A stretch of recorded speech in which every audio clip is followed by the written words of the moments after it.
People are not always going to remember how you cleaned their teeth. They're going to remember how you made them feel.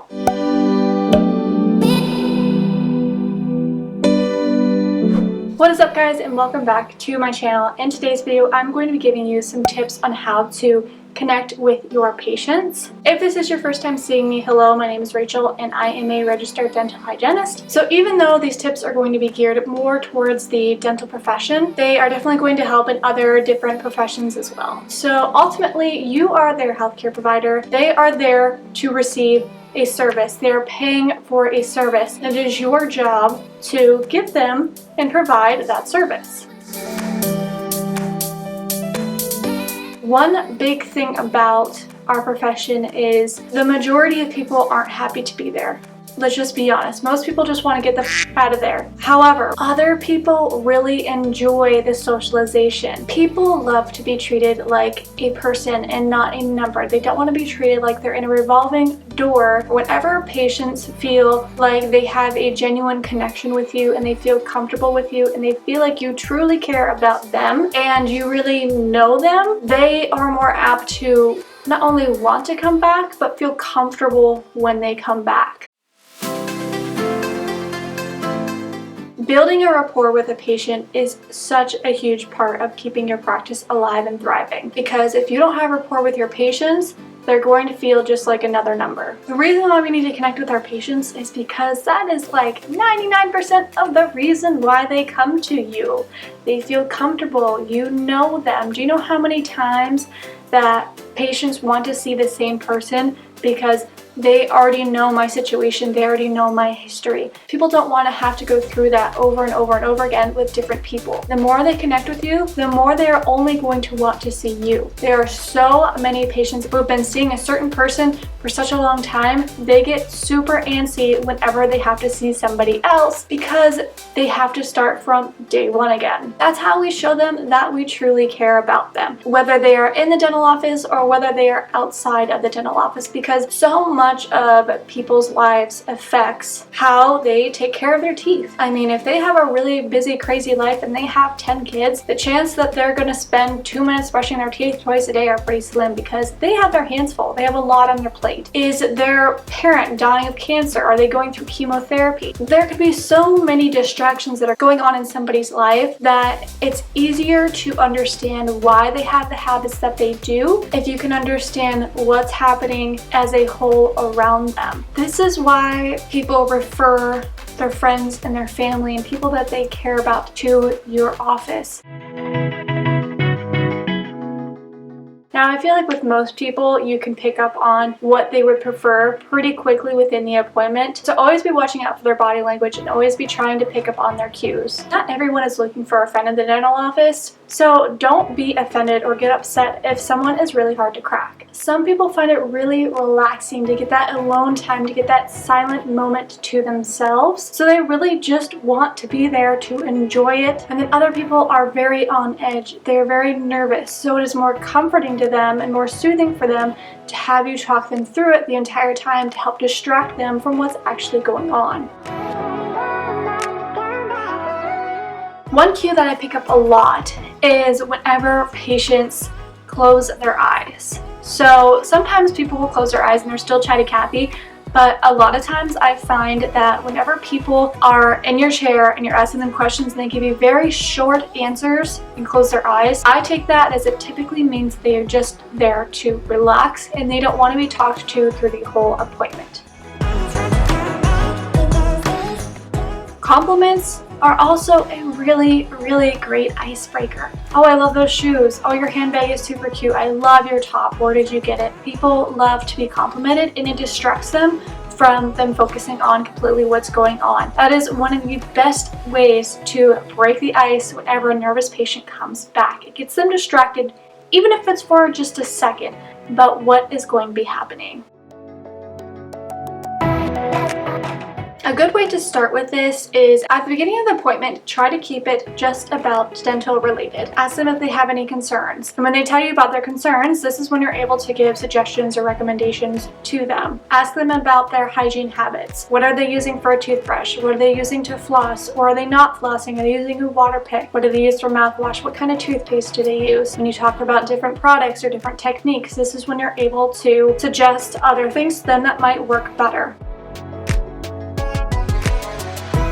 So some people, it takes a while to get them to open up, and other people will open up to you right away. So some questions that you can ask your patients to get the conversation flowing are questions such as, do you have any plans for the upcoming holiday? Whatever that would be. Do you have any plans for the upcoming weekend if it's on a Friday that you're seeing them? Do you have any upcoming plans this summer? Are you planning any trips or any vacations? Any exciting news in your life? Do you have any other plans for today? What do you do for a living? Do you have any pets? Do you have any kids? Do you have any grandkids? Are you from this area? Do you like your job? If not, what would you rather be doing? What's your dream job? If you've been on vacation or you travel a lot, where is the best place you've ever been? One really big tip that I have is to always make notes in their chart. Even if it's on a sticky note that you stick in their chart, just make personalized notes. Did they go on vacation? Are they going on vacation? Did they just get a dog? Did they just buy a house? Are they getting a new baby or a new grandchild in the family? Just so that way you have something to remember to ask them about when they come back. Patients love when you remember them, so that you're able to have genuine, real conversations with them versus asking them the same questions over and over again every single time that you see them. It's kind of like the movie 50 First Dates. Now, one thing I've noticed is that whenever patients come in and are really nervous and you can tell that they just don't want to be there, I try to distract these patients instead of just making it a silent appointment. Even if I'm talking about absolutely nothing or explaining literally everything that I'm doing, I find that by the end of the appointment, the patient is so much more relaxed because I've distracted them on focusing only on what's actually happening. So don't be afraid to talk about yourself a little bit. You know, if someone is really upset about the way that their mouth is, remind them that you're not perfect either. Patients feel like when they come in, they are being completely judged and they feel like they have the worst mouth that you've ever seen in your life. I think it's really important for us to not focus on the negative, but instead focus on the positive. So maybe a patient hasn't come in for 10 years because they were terrified of the dentist. The worst thing you possibly could say is, well, what took you so long? Things wouldn't be so bad if you would have waited 10 years to come in, and oh, this root canal could have been prevented and this could have happened. That patient's never going to want to come back. They already feel bad enough about waiting so long to come in for their appointment, but look at the bright side. They finally came. They finally built up the courage to come to that appointment. So congratulate them on that. Oh my gosh, I'm so proud of you after all this time. You finally built up the courage to come. That is so awesome. You are going to prevent so many future problems by doing that. Now that we've caught things early, I'm able to give you some ideas and suggestions on how to make things even better. You got this. You can turn things around. You're on the right path. Walking through that door and coming to this appointment was their first step, and that's already out of the way. Now we can focus on more of the positives and how we can alter maybe part of your routine to make you have a better result. I truly feel like the longer you are practicing, the less rushed you feel about having to make conversations and connections with patients, the more that you're able to read people more easily.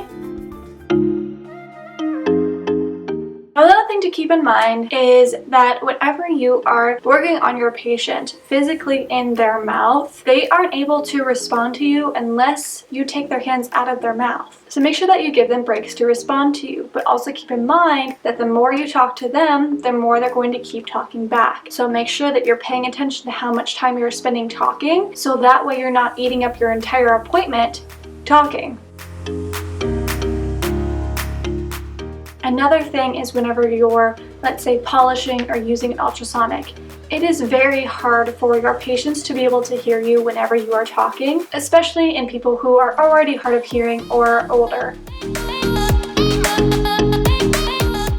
For people who just really want to learn and need a lot of improvement, stick to the dental side. Stick to home care. Explain to them the science of why it's important to floss. Maybe reference some research articles. Give them some reasons on why they should be using a certain toothbrush over another, and why they should be changing their heads frequently, and why they shouldn't be brushing hard. Give them recommendations on different mouthwashes that they can use. Give them some recommendations on what types of foods they should be eating, or what certain vitamins they could be taking that would help them with their current condition.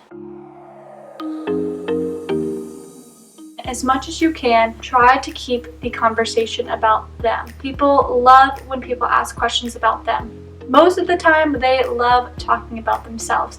So let them. This is their time that is focused about them. Overall, just try to be as genuine and relaxed and comforting as you possibly can be. Certain people connect with certain people better. Everyone's different, and that's the beauty of being a human. No two people are exactly alike. So regardless of how nice and thoughtful and caring you can be towards a patient, sometimes they may just not like you and they don't want to build a relationship with you. That is completely fine. At the end of the day, don't stress about it. They probably are not going to go home and dwell on the appointment.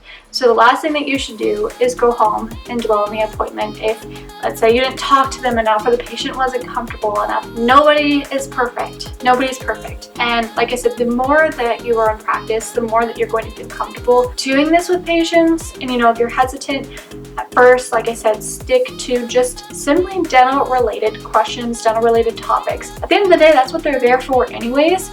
So whenever you talk about more personal things, that really is just all extras. So I hope that information was helpful for you guys. Just some ideas on how to build a real rapport with your patients. If you have any other suggestions that you want to include, make sure that you put them down in the comment section down below. If you enjoyed this video, if you found it helpful, please make sure you let me know by hitting the like button. If you don't want to miss any more of my dental hygiene related videos, make sure that you hit that subscribe button. I have an entire playlist full of dental hygiene videos. And as always, I will see you guys in my next video. Bye guys.